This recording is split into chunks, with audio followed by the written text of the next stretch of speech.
তেল দেখুন বন্ধুরা, এইভাবে পুরোটাই তেল এগুলো।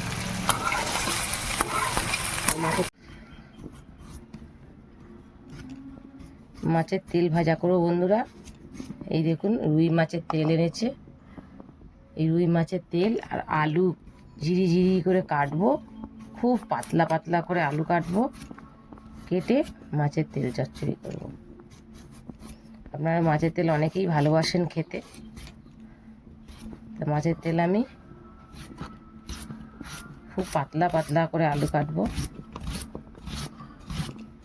আলু পেঁয়াজ লঙ্কা সর্ষে বাটা দিয়ে করবো। এগুলো কত পাতলা পাতলা করে কেটেছি, এটাকে খুব ঝিরি ঝিরি করে কাটবো।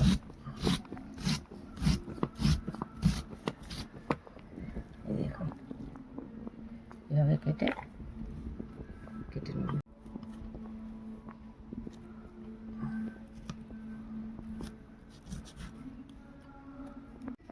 পেঁয়াজটা দেবো বন্ধুরা।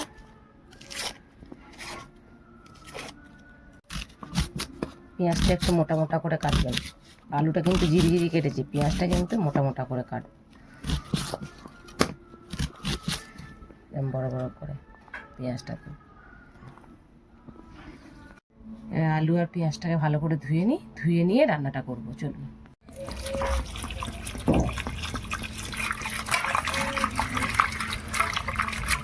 ভালো করে এগুলো ধুয়ে নেব বন্ধুরা। যেহেতু মাছের তেল তো বেশি তেল দেবো না, অল্প তেলে করব, তেল থেকে তেল বেরোবে। শুকনো লঙ্কায় ফোড়ন দিচ্ছি, তো যে তেলটা আমি তেলের মধ্যে দিয়ে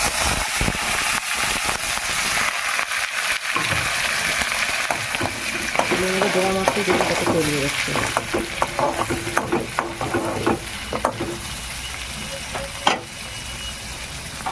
পরিমাণ মতো নুন হলুদ দেবো, দিয়ে দিই।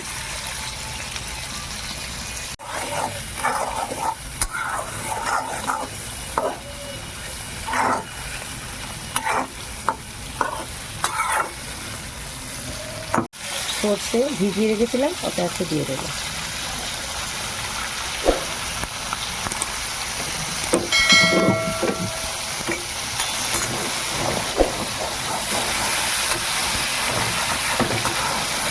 সর্ষে পাউডার দিলাম এটা বন্ধুরা, জলের মধ্যে ভিজিয়েছিলাম।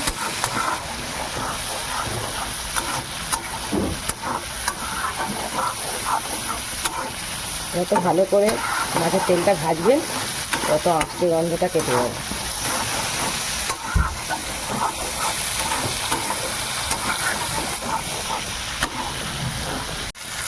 আলু আর পেঁয়াজটা এবার দিয়ে দেবো। দেখুন তেলটা ভাজা হয়ে গেছে, এবার দিয়ে দেবো।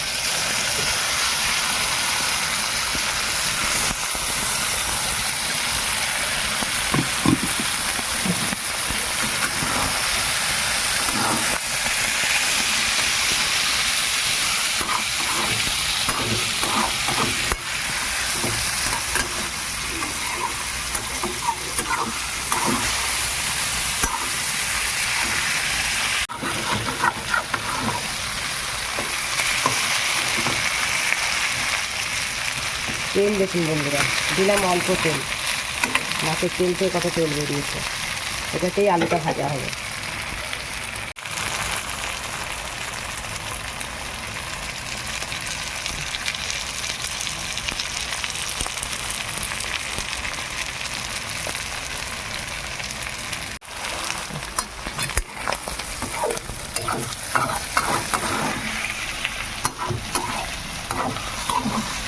তেল দেখুন বন্ধুরা, এইভাবে পুরোটাই তেল এগুলো। মাছের তেল খাওয়া খুব ভালো হার্টের জন্য, আর ভালো থাকে মাছের তেল খেলে। পুরোটাই আমি গ্যাসটাকে বাড়িয়ে রেখেছিলাম, বাড়িয়ে রেখে লাল লাল করে ভাজছি। যত ভাজবেন তত আঁচটা গন্ধ থাকবে না মাছের তেলে।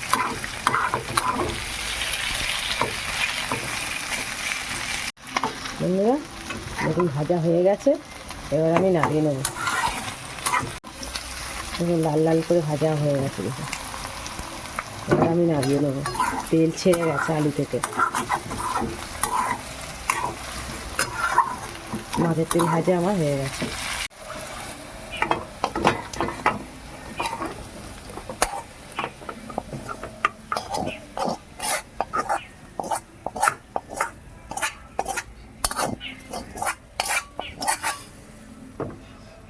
দেখুন, এটা হচ্ছে পটকা মাছের। গরম ভাত দিয়ে হেভি লাগবে বন্ধুরা। বন্ধুরা, আমি যেভাবে করলাম আপনারা এইভাবেই ঘরে করে খেয়ে দেখবেন। আর আমাকে অবশ্যই অবশ্যই সাবস্ক্রাইব করুন আর লাইক করুন। রান্নাটা দেখে, পুরো ভিডিওটা দেখে একটা লাইক করুন বন্ধুরা। আর বন্ধুদের সঙ্গে শেয়ার করুন, কমেন্ট করুন আমি কীভাবে রান্না করছি, আমার রান্না কেমন লাগছে আপনাদের কমেন্ট করে জানান। আর দেখা হচ্ছে নতুন ভিডিও নিয়ে নেক্সট ভিডিওতে।